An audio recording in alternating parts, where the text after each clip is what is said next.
માનનીય ચૈતર વસાવા સાહેબનું સ્વાગત પંચમહાલ જિલ્લા ટીમ દ્વારા કરવામાં આવી રહ્યું છે।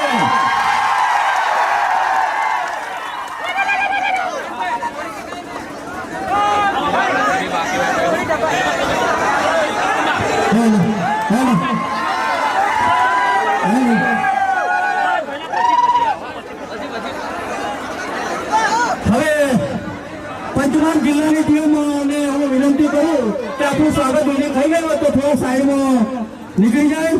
હવે હું કાનપુર જિલ્લા પંચાયતની ચૂંટણી હવે સનાભાઈ આપણા વીર ભગતસિંહ સાહેબનો પ્રવીણભાઈ વીર ભગતસિંહ સાહેબનો પ્રતિમા આપીને સ્વાગત કરી રહ્યા છે। યુવરાજસિંહ બાપુને પણ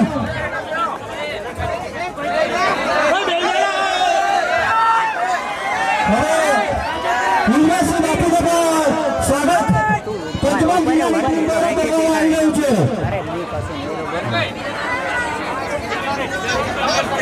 યુવરાજસિંહ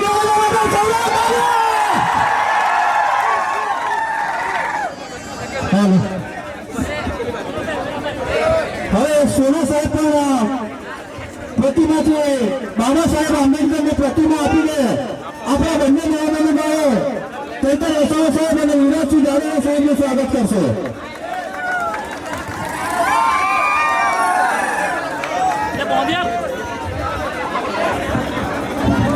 હેલો હવે કાનપુરની મહિલા ટીમને વિનંતી કરો ભાઈ તારા સાઈડમાં જાઓ પેલા કાનપુરની મહિલા ટીમ સાહેબને ફૂલરથી સ્વાગત કરશો। કાનપુર તાલુકા પંચાયતની મહિલાઓ બહેનો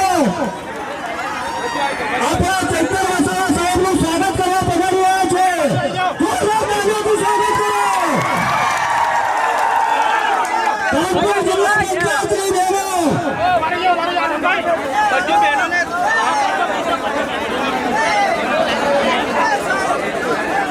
સ્વાગત વિધિ પત્યા પછી આપણે થોડું સ્ટેજનું પણ ધ્યાન રાખીને નીચે ઉતરવાનું છે।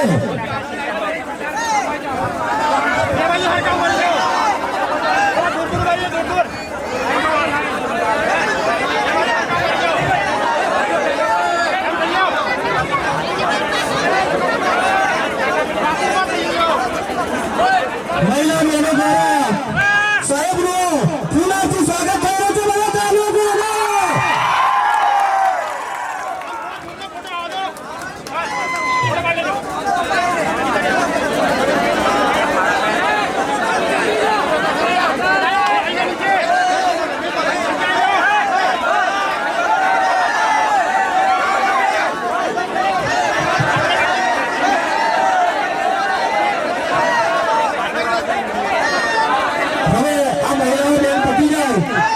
બંધી જિલ્લા પંચાયતમાંથી આવેલા તમામ મહાનુભાવ ચાલો જગ્યા ચાલો ભાઈ ચાલો બધા નીચે ઉતરજો।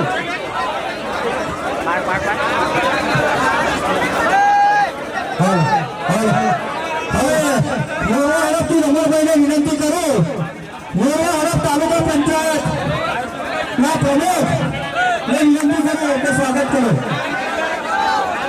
હવે આપણી જોડે સમય મર્યાદામાં હોવાથી આપ પાવાનું સ્વાગત કરીશું। હવે આ સ્ટેજ નજીક જે પણ નીચે છે એ જરા દૂર ખસી જાય અને સ્ટેજ ઉપર છે જે પણ ત્યાં ગધાના છે નીચે ઉતરે। આપણે ટૂંક જ સમયમાં સાહેબને ભાષણ કરવા માટે માઇક આપવાના છીએ એટલે ઉપર જે છે એમાં નીચે ઉતરવાનું તો આપણે જેને સાંભળવા માટે આપણે રાહ જોઈએ છીએ એવા આપણે લોકવાણીના નેતા માનનીય ચૈતરભાઈ વસાવા સાહેબ આપણી વચ્ચે ઉપસ્થિત છે તો આપણે એમને કહીએ કે સભાને સંબોધન કરે।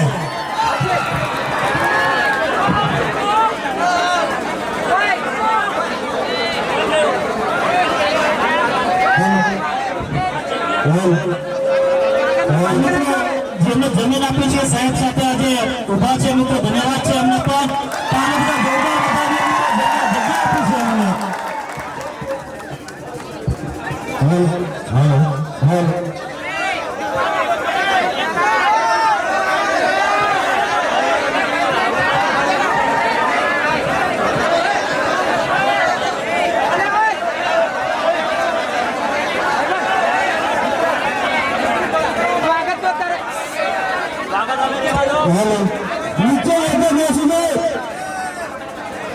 ઓ ભાઈ વ્યવસ્થા વ્યસ્ત ના થાય આપણે વાળા પરથી આવો ગુલાબભાઈ સ્વાગત બંધ કરાવજો હવે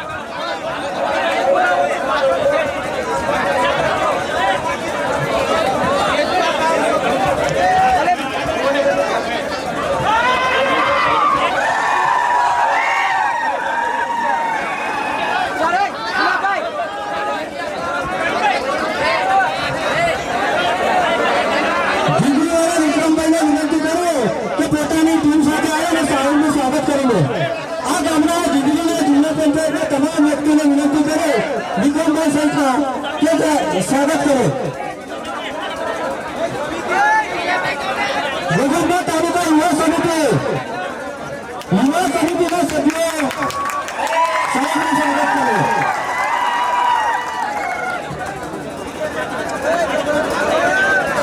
અર્જુનભાઈ સરસરાની ટીમ સાથે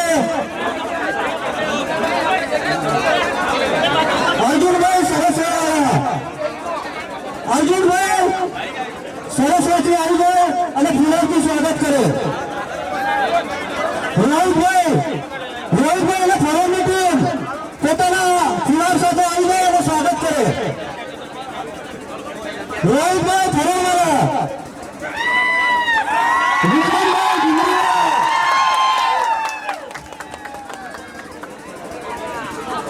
જાંબુગોવા તાલુકા ટીમને વિનંતી જયેશભાઈ કાલોલ તાલુકાની ટીમને વિનંતી કાલોલ તાલુકા ટીમને વિનંતી કે સ્વાગત કરી લે સાહેબનું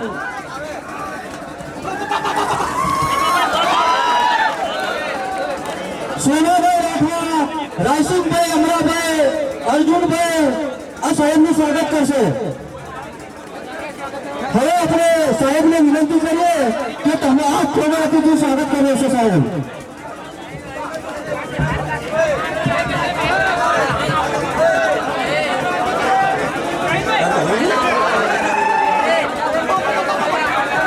આપણા સ્ટેજના આજે સજાયું છે તેવા આપણા ડેકોરેશન અને આ બધું કરનાર આપણી વચ્ચે તેઓ સ્વાગત કરી રહ્યા છે તાળીઓથી સ્વાગત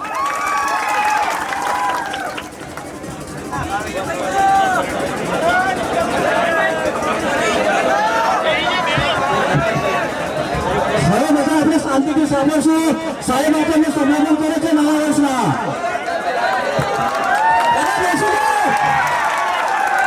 સાહેબ સ્વાગત કરે છે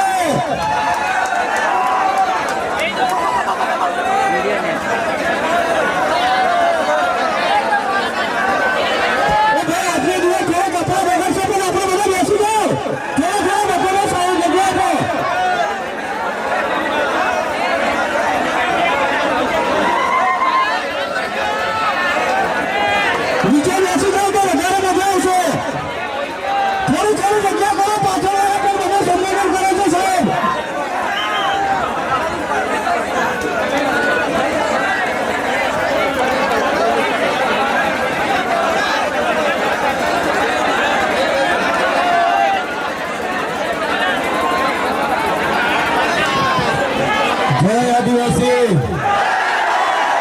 જય જોહાર જય ભીલ પ્રદેશ સૌપ્રથમ આજના કાર્યક્રમમાં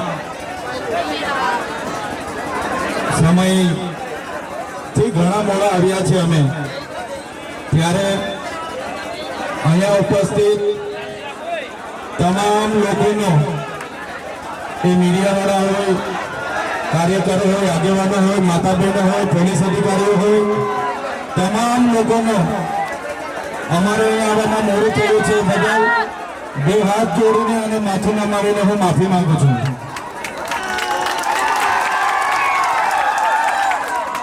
કેવડિયામાં એક ઘટના આકસ્મિક બની ગઈ અને મારે દાહોદથી સવારે ત્યાં જવું પડ્યું જે 3 યુવાન એકને એક દીકરાઓ આકસ્મિક ઘટનાના લીધે ત્યાં મૃત્યુ પામ્યા અને પરિવારની આશા હતી એમની માંગણીની લાગણી હતી કે ચૈતરભાઈ આવે અમને મળે અને મારે દાહોદથી અહીંયા આવવાને જગ્યાએ સીધું કેવડિયા જવું પડ્યું અને ત્યાંથી ફરી અહીંયા આવ્યા છે. એના લીધે અમે મોડા આવ્યા છે એટલે માફી માંગુ છું. છતાં વરસાદ છે, મોડું થયું છે, છતાં મંચસ્થ આયોજન કરનારના મંચસ્થ આગેવાનો એવા મારા સાથી મિત્ર, વિદ્યાર્થીઓના નેતા તરીકે આખા ગુજરાતમાં ઓળખીતા, બાપુ તરીકે જાણીતા મારા સાથી મિત્ર યુવરાજસિંહ જાડેજાજી, સાથે પંચમહાલ જિલ્લા આમ આદમી પાર્ટીના પ્રમુખ એવા પ્રવીણભાઈ રાઠવા, મહીસાગર જિલ્લા આમ આદમી પાર્ટીના પ્રમુખ એવા બાબુભાઈ ડામોર, જાંબુઘોડા તાલુકાના પ્રમુખ એવા જયેશભાઈ, તમામ તાલુકાના આમ આદમી પાર્ટીના પ્રમુખશ્રીઓ, મહામંત્રીશ્રીઓ, ઉપપ્રમુખશ્રીઓ, મહિલા મોરચાના પ્રમુખશ્રીઓ અને જુદા જુદા ગામમાંથી અહીંયા ઉપસ્થિત થયેલા આદરણીય સન્માનીય વડીલો, યુવાનો, માતા બહેનો, સૌને મારા જોહાર નમસ્કાર કરું છું.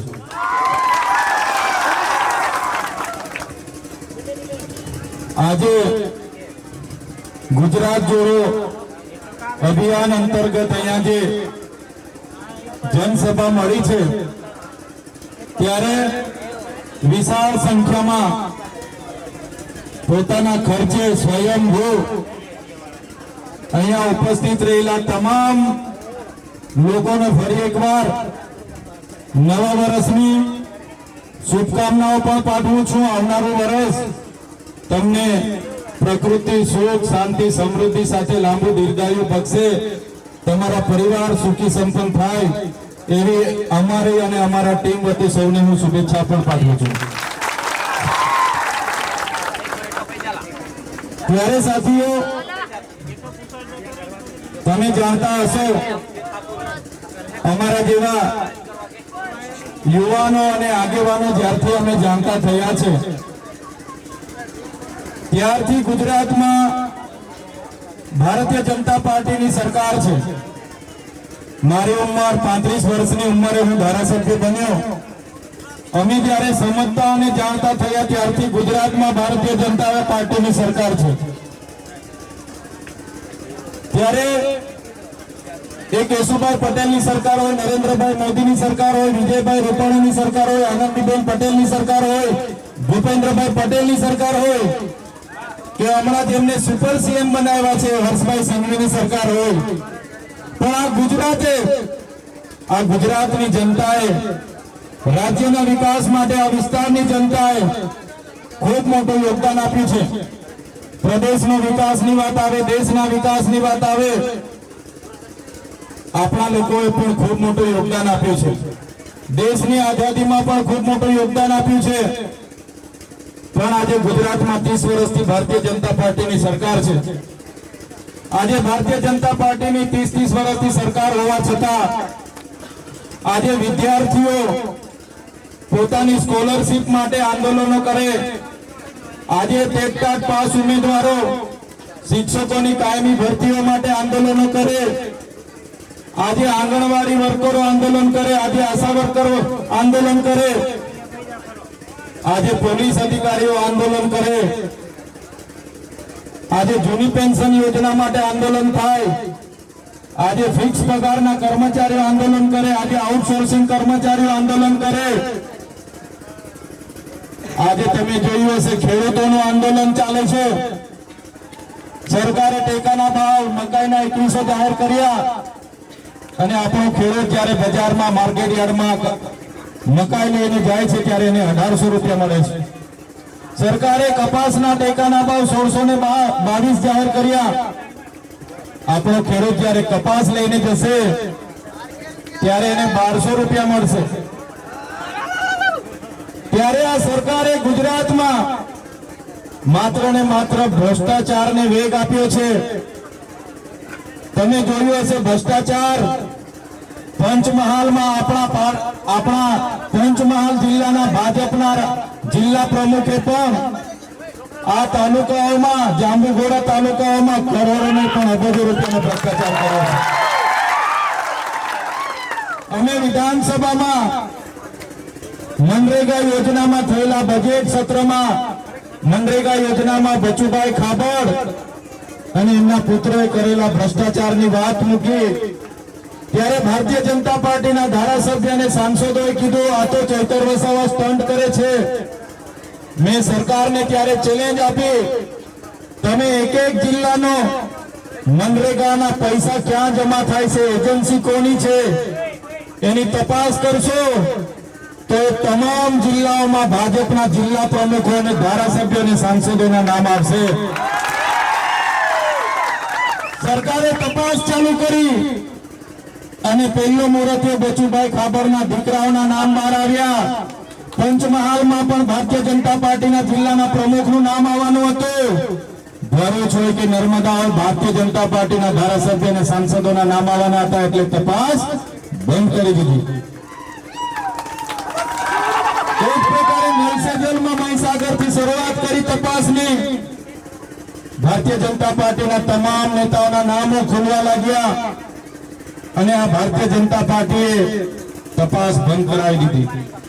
અમે સરકારને નકલી કચેરી બતાવી. અમે સરકારને કીધું આ નકલી કચેરીઓમાં કરોડો રૂપિયા આ વિસ્તારની ગ્રાન્ટ ખવાય છે. અમે સરકારને કીધું આ ભ્રષ્ટાચાર મનરેગામાં થાય છે, નલસેજલમાં થાય છે, સસ્તાનું અનાજ મળે છે એમાં થાય છે, અને એક એક કચેરીઓમાં કમિશનો આપ્યા વગર કામ નથી થતા. સાથે સાથે અમે યુવરાજસિંહ બાપુ સાથે ટેટ પાસ ઉમેદવારો માટે યાત્રાઓ કરી. અમે ઉચ્ચ અભ્યાસ કરતા વિદ્યાર્થીઓની જ્યારે પોસ્ટ મેટ્રિક શિષ્યવૃત્તિ બંધ કરી દેવામાં આવી ત્યારે પણ ખૂબ મોટું આંદોલન કર્યું. જે આદિજાતિના વિદ્યાર્થીઓ મેડિકલમાં જાય, સિવિલમાં જાય, ફાર્મસી કરે, ડિપ્લોમા કરે, ડિગ્રી કરે, એન્જિનિયરિંગ કરે, એમને સરકાર દ્વારા વર્ષોથી પોસ્ટ મેટ્રિક શિષ્યવૃત્તિ મળતી હતી, આ સરકારોએ બંધ કરી. ત્યારે અમે 4 થી 5 હજાર વિદ્યાર્થીઓની સાથે હજારો પોલીસની સામે ઘર્ષણ કરીને વિધાનસભા ભવનનો પણ ઘેરાવો કર્યો, બિરસા મુંડા ભવનનો પણ ઘેરાવો કર્યો. વિધાનસભામાં એમના મંત્રી સામે આંખમાં આંખ મિલાવીને કીધું અને સરકારે આખરે ઝૂકવું પડ્યું અને પરિપત્ર કરીને 600 કરોડ રૂપિયા 60,000 વિદ્યાર્થીઓને આપવા પડ્યા.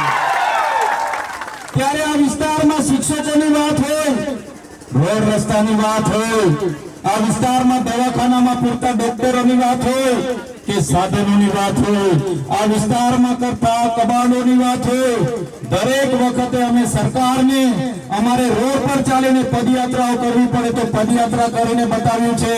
અમે રોડ પર ધરણા દેવા પડે તો ધરણા દીધા છે. ભૂખ હડતાલ કરવી પડે તો ભૂખ હડતાલ કરી છે. પેપરો ફૂટે ત્યારે સરકારને અમે બતાવ્યા છે. આ બધું જ્યારે સરકારને અમે બતાવીએ છીએ ત્યારે સરકારને આ ગમતું નથી. સરકાર એવું કહે છે કે અમારી 30 વર્ષની સરકાર, અમારું તંત્ર, અમારી પોલીસ, અમારી ફોજ, 162 અમારા ધારાસભ્ય અને આ હમણાંના ધારાસભ્ય ચૈતર વસાવા, એમના મિત્ર યુવરાજસિંહ જાડેજા, આમ આદમી પાર્ટીના આગેવાનો કેમ અમારી સાથે ચેલેન્જ કરે? એમણે તમે જોયું હશે કે મારા પર આખો ને આખો ખોટો કેસ આખો ઉભો કર્યો. આખો કેસ ઉભો કરવામાં આવ્યો. એટીવીટીની યોજનાઓ આવે, ગુજરાત પેટર્નની યોજનાઓ આવે, વિકાસશીલની યોજનાઓ આવે, બધામાં કરોડો રૂપિયાની ગ્રાન્ટ આવે. ત્યારે એમના ભાજપના નેતાઓ, એમના મળતિયાઓ, એમના કોન્ટ્રાક્ટરો, એનજીઓ બારોબાર એમના પ્રભારી મંત્રીઓને સાથે રાખીને આયોજન કરે અને ખાઈ જાય. ત્યારે મેં ત્યાં વિરોધ કર્યો. મેં કીધું એટીવીટીમાં ચૂંટાયેલા પ્રતિનિધિઓ જ આયોજન કરશે, કોઈ બહારના કોન્ટ્રાક્ટરોને આમાં અમે બેસવા નહીં દઈએ. બસ આટલી વાતમાં એ લોકોએ મારું આયોજન કરી નાખ્યું. ઘણી ટાઈમથી મારી રાહ જોઈને બેઠા હતા અને તે દિવસે મને એ લોકોએ ફસાવી લીધો. તમે જોયું હશે ઓફિસમાંથી જ્યારે હું જેવો બહાર નીકળ્યો, ભાજપના સાંસદ ત્યાંના મનસુખ વસાવા આખું ટોળું લઈને આવી ગયા. આખા જિલ્લાની પોલીસ આવી ગઈ અને એક જાગૃત ધારાસભ્ય તરીકે મને તાત્કાલિક અરેસ્ટ કરી લેવામાં આવ્યો. તમે જોયું હશે એરેસ્ટ કર્યા. મેં કીધું મારો ગુનો શું છે, મારી વાત શું છે કે મને તમે એરેસ્ટ કરો છો? મને એફઆઈઆર આપો. કોણે મારા પર ફરિયાદ કરી છે? છતાં ભાજપના નેતાઓના ઈશારે, એમના ગૃહમંત્રીના ઈશારે પોલીસે ધક્કા મૂકી કરીને ઘસડીને મને જીપમાં બેસાડ્યા. ત્યાંથી મને રાજપીપળા જેલમાં લઈ જવામાં આવ્યો. એક રાત રાજપીપળાની બજારની સિટીની જેલમાં રાખવામાં આવી. મારા ઘરેથી કપડા લઈને આવ્યા, ટિફિન લઈને આવ્યા. 1:30 વાગ્યા સુધી બહાર ઉભા રહ્યા, પણ પોલીસે રાતે જમવા ન દીધા, પોલીસે રાતે કપડા ન લેવા દીધા. બીજા દિવસે સામાન્ય બાબતમાં ફરિયાદ થાય, મામલતદાર અડધા કલાકમાં જામીન આપી દે. સામાન્ય બનાવની 307 જેવી ગંભીર કલમો લગાડીને મને સેશન કોર્ટ રાજપીપળા રજૂ કરવામાં આવ્યો. રાજપીપળામાં તમે જોયું હશે, મારા વકીલોને કોર્ટમાં આવવા નહીં દીધા. મારા વકીલો આજીજી કરે, સાહેબ અમે વકીલો છે, અમને અંદર જવા દો. પોલીસ પર ભારતના ભાજપના નેતાઓનું દબાણ, એમના ગૃહમંત્રીનું દબાણ, અમારા વકીલો આજીજી કરતા રહ્યા, પણ કોર્ટમાં આવવા ન દીધા. મારા જામીન રદ થયા. મને રાજપીપળાની જિલ્લા જેલમાં રાખવાને બદલે ગૃહમંત્રીના ઈશારે મને સેન્ટ્રલ જેલ વડોદરા ખાતે નાખવામાં આવ્યો. સેન્ટ્રલ જેલ સયાજીરાવ ગાયકવાડે બનાવેલી જૂની જેલ. અંગ્રેજો વખતે પણ જે કેદીઓ પકડાય એને ત્યાં રાખવામાં આવે. આજે પણ 1600 થી 1700 કેદીઓ ત્યાં છે. ત્યારે એ પાકા કેદીઓ કોઈ 10 વર્ષની સજાવાળા હોય, કોઈ 20 વર્ષની સજાવાળા હોય, કોઈ આજીવન સજાવાળા હોય, કોઈ ફાંસી વાળા હોય, કોઈ આતંકવાદી હોય, કોઈ ગોધરાકાંડ વાળા હોય. એવી જેલમાં મને મોકલી દેવામાં આવ્યો. હાઈ સિક્યુરિટીની કોટડીમાં એકલો જ મને બંધ કરી દેવામાં આવ્યો. સાથીઓ, હું જેલથી ડરતો નથી, હું અવાજ કરું છું. હું જેલથી ડરતો નથી, પણ જ્યારે વગર ગુને મને જેલ વેઠવાની આવી ત્યારે મને ખૂબ દુઃખ થયું. મારો કોઈ ગુનો નહોતો, બસ ગરીબ લોકોનો અવાજ બન્યો આ મારો ગુનો. આ વિસ્તારમાં શિક્ષકોની ભરતી કરાવવાની માંગ કરી એ મારો ગુનો. આ વિસ્તારમાં કંઈ પણ થાય, કેમિકલ કંપનીઓ અહીંયા આપણા લોકો સાથે અત્યાચાર કરે એવી જગ્યાએ ઉભા રહીએ, અમારો ગુનો. સામાન્ય લોકોના અન્યાય સામે લડીએ એ અમારો ગુનો. આ વિસ્તારમાં પાલા ડેમનું પાણી મળે એવી માંગ કરી એ અમારો ગુનો. નર્મદા વિસ્તારમાં નર્મદાનું પાણી મળે એની માંગ કરી એ અમારો ગુનો. અમે એસટી, એસસી, ઓબીસી અને માઇનોરિટીના અવાજ બનીએ, અમે બધાનો અવાજ બનીએ. બસ આજ અમારો ગુનો. વિદ્યાર્થીઓ માટે લડીએ, યુવાનો માટે લડીએ, મહિલા માટે લડીએ, ખેડૂતો માટે લડીએ. એટલે જેલ કરી દે અમારા રાજુભાઈ કપરાળા, અમારા પ્રવીણભાઈ રામને 85 જણને જેલમાં નાખી દીધા. બસ એમનો ગુનો શું હતો? એ ખેડૂતોના પાકનો યોગ્ય ભાવ માંગતા હતા. સરકારે જાહેર કરેલો ભાવ માંગતા હતા, પણ આ તાનાશાહી સરકાર અમને દબાવવા માટે જેલમાં નાખી દીધા. મને એક બંધ કોટડીમાં નાખી દીધો અને જેલ વિભાગને ઉપરથી કડક સૂચના આપવામાં આવી કે આ વ્યક્તિને એવી સબક શીખાવો કે બહાર જયા પછી ક્યારેય કોઈ ગરીબોનો અવાજ નહીં બનવો જોઈએ. આ કોઈ દિવસે સરકાર સામે આવવો ના જોઈએ. અંદર ગયા બાદ અંદર કોટડીમાં બંધ કરે હાઈ સિક્યુરિટી માંથી. એકવાર સવારે જમવાનું પકડી લેવાનું, એકવાર સાંજે જમવાનું પકડી લેવાનું, અને જેલનું જમવાનું મુલાકાત નહીં. મારા પરિવાર વાળા બહાર આવીને જતા રહે, મારા આગેવાનો બહાર આવીને જતા રહે, મારા વકીલો બહાર આવીને જતા રહે. એટલો બધો સરકારનો, એટલી બધી સરકારની યાતના. તારીખ પર તારીખ, તારીખ પર તારીખ, તારીખ પર તારીખ, તારીખ પર તારીખ, એક અઠવાડિયું નહીં, એક મહિનો નહીં, વગર ગુને મને 80 થી પણ વધારે દિવસ જેલમાં રહેવું પડ્યું. તમે જોયું હશે જે કોટડીમાં મને છેલ્લે રાખવામાં આવ્યો. તમે આજે પણ જેલ વિભાગ પર આરટીઆઈ કરીને માહિતી માંગો. ચૈતર વસાવાને શું જમવાનું આપતા હતા, ચૈતર વસાવાને શું બિસ્તરો મળ્યો, ચૈતર વસાવાની મુલાકાત કોની સાથે થઈ, આજે પણ આરટીઆઈ કરીને માંગો. કોઈ સુવિધા નહીં, બસ વેદના ને યાતના હતી. આમ છતાં મને ત્યાં કેટલાક કેદીઓ કહેતા હતા, સાહેબ આ લોકો સવારે નીકળો ત્યારે 1-2 પાકા કેદીઓ કે આ તો તમારું પૂરું કરી નાખશે, તમને 2-3 મહિના સુધી નીકળવા ના દે.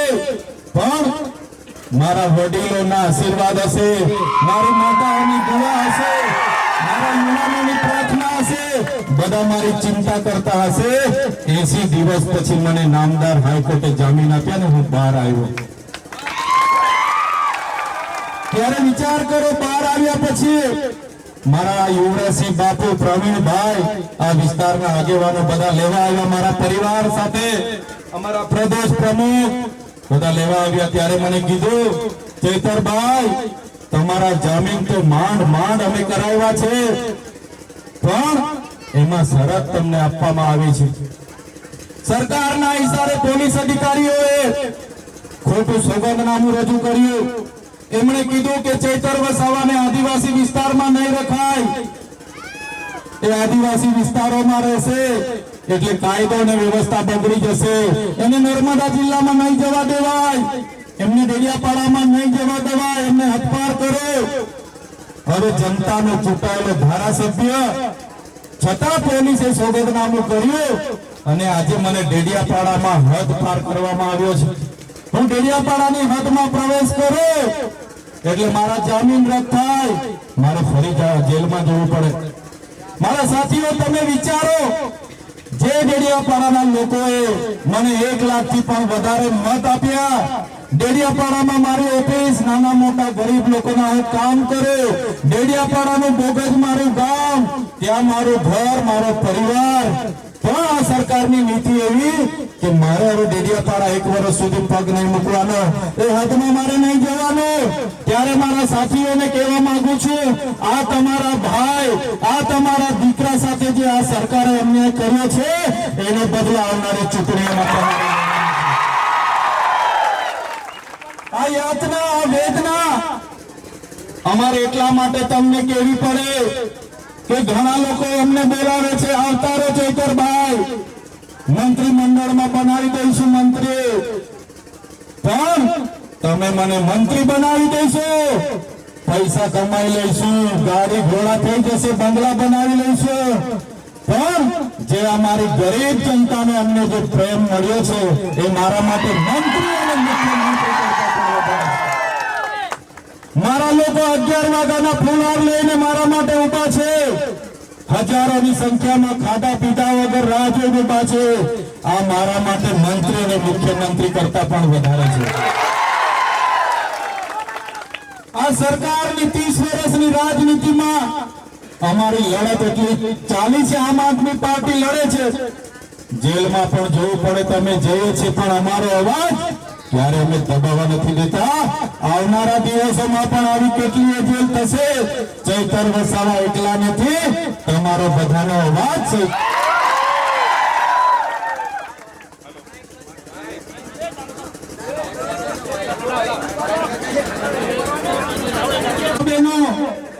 મારે આ જેલની વાત એટલા માટે કરવી પડે, આજે તમે જેલ વિભાગ પર તમે માહિતી માંગશો કે કોટડીમાં હું રહેતો હતો, એ કોટડીની બહાર મારા પગ પડી જવાના હતા. 2 દિવસ સાપ કાળા ફેણિયા નાક કે આપણે બ્લેક કોબરા કે મેં ત્યારે જેલમાંથી મેં જેલ બદલીની માંગ કરી કે મારી કોટડીની આજુબાજુમાં કાયમ સાપો નીકળે છે, છતાં જેલ વિભાગે મારી કોટડી નહીં બદલી, છતાં સરકારે મને મારી જેલ બદલી નહીં કરી આપી. અને ત્યારે જેલમાં સાપો નીકળે, હું સિપાહીને બૂમ મારું, સિપાહી આવે અને બહારથી રેસ્ક્યુ વાળાને બોલાવી લાવે. મારી નજર સામે મારા પગ પડી જવાના હતા એવી જગ્યાએથી બ્લેક કોબરા 2 પકડીને લઈ જવામાં આવ્યા. 5મા દિવસે એક પકડાયો, 15મા અને 16મા દિવસે એક પકડાયો, અને એવા કેટલાય સાપ મારી કોટડીના મારા ઝાંઝરો, મારા પગ તમે ઝાંઝરો બાથરૂમ હતું એમાં એક સાપ ઘૂસી ગયો. આજે પણ મારા યુવાનોને કેમ છું, તમે આરટીઆઈ કરો, જેલ વિભાગને પૂછો કે ચૈતર વસાવાને ત્યાં કેટલા સાપ પકડાયેલા અને કેટલા નથી પકડાયા, શું જનતા હતા, બધી જ વિગતો તમને મળશે.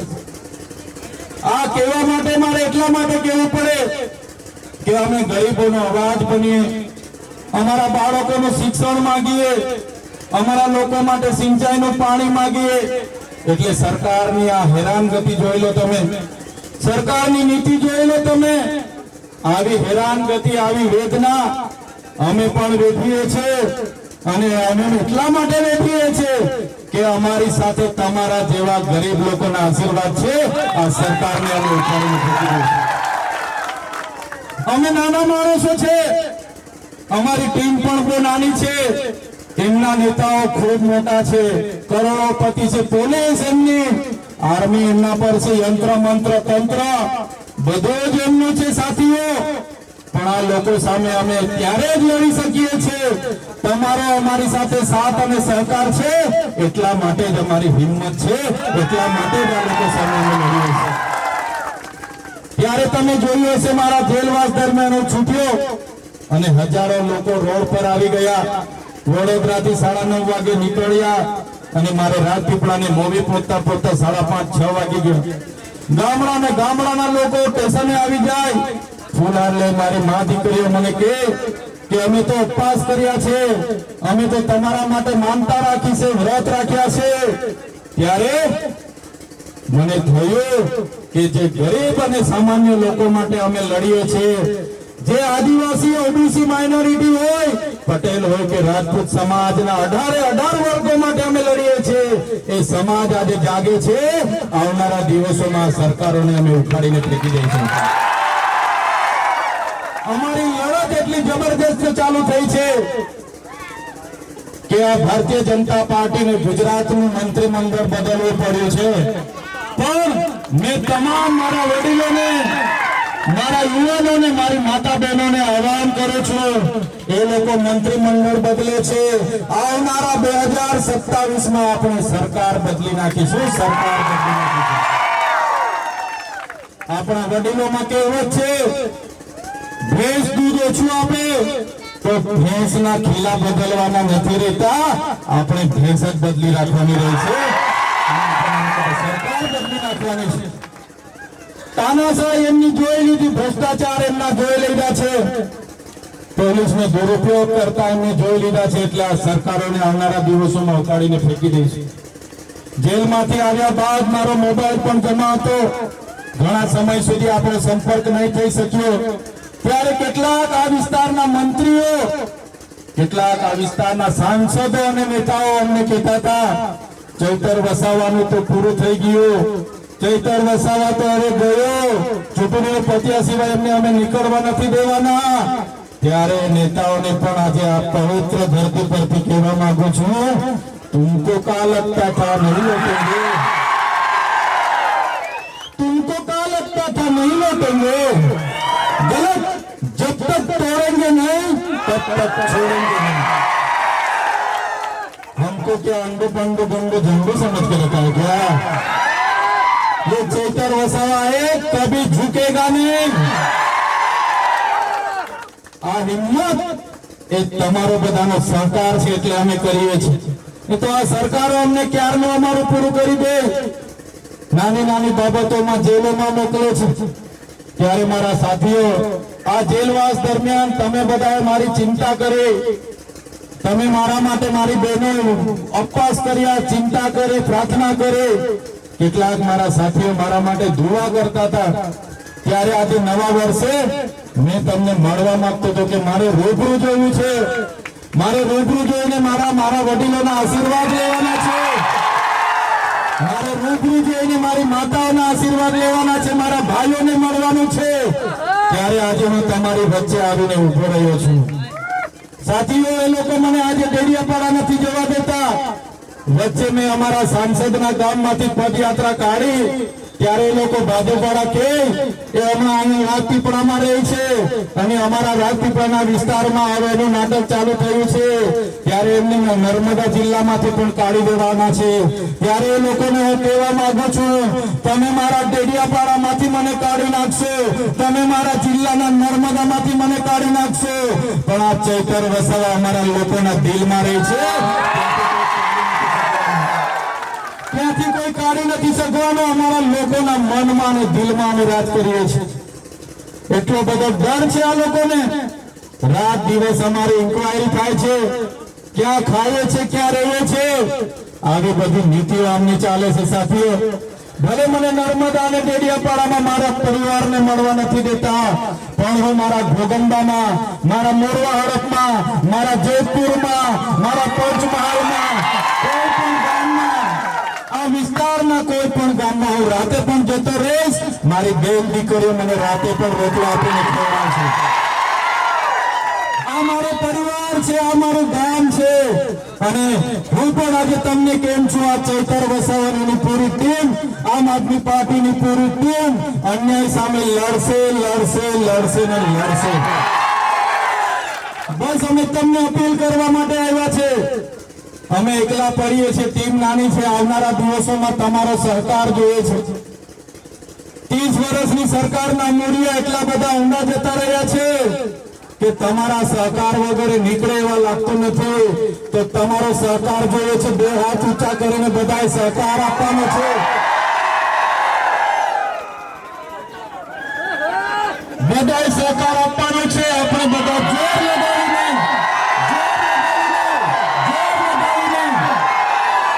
ભારતીય જનતા પાર્ટીના મૂળિયા ઉખાડીને ફેંકી દઈશું આપણે.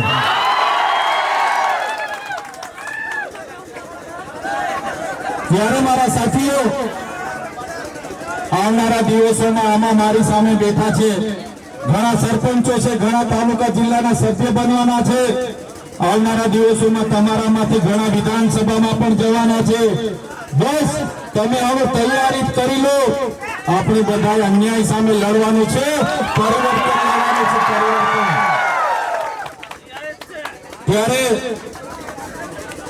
વધારે વાત નથી કરતા, પણ એક સૂત્ર હું બોલાવીશ. તમારે બધા પરિવર્તન કહેવાનું છે. આપણા યુવા નેતા રાજુ કરપડા, આપણા યુવા નેતા પ્રવીણ રામ આજે જેલમાં છે.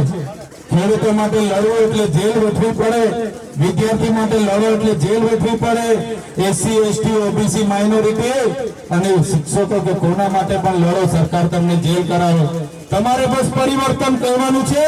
હું અવાજ કરું, ભોગંબા માગે, ભોગંબા માગે, જેતપુર માગે, જેતપુર માગે, જામુગોડા માગે, જામુગોડા માગે, પંચમહાલ માગે. આવનારા દિવસોમાં પરિવર્તનની લહેરમાં સરકારને આપણે બદલી નાખવાની છે સાથીઓ. ત્યારે આજના કાર્યક્રમમાં અમારા સાથીઓ દ્વારા વ્યવસ્થામાં કઈ અગવડતા ઉભી થઈ હોય, અવ્યવસ્થાની સામે વરસાદ હતો છતાંય મારા પૂજનીય સન્માનીય મારા વડીલો, મારા યુવાન મિત્રો જેઓ મને હર હંમેશ ફોન કરે છે, ભાઈ કહે છે, મારી બહેનો જેઓ મને ભાઈ તરીકે માને છે, મારી માતાઓ, તમામ લોકો આ વ્યવસ્થામાં પણ વ્યવસ્થા બનાવીને આજનો કાર્યક્રમ આપણે સફળ કર્યો છે. ત્યારે આજના કાર્યક્રમમાં અહીંયા જમીન આપનારા ખેડૂત, અહીં આયોજન કરનારા તમામ આયોજકો, મીડિયાના મિત્રો અને કાયદો અને વ્યવસ્થા જળવાય એના માટે સતત સવારથી અહીંયા પગભર ઉભા એવા પોલીસ અધિકારીઓ, તમામ વડીલો, યુવાનો, માતા બહેનો બધાને આજના કાર્યક્રમમાં તમે અહીં આવ્યા, અમારું સ્વાગત કર્યું, સન્માન કર્યું, અમને શાંતિથી તમે બધાએ સાંભળ્યા છો એ બદલ બધાનો ખૂબ ખૂબ આભાર માની વિનમું છું. ધન્યવાદ. જય આદિવાસી, જય જવાહર.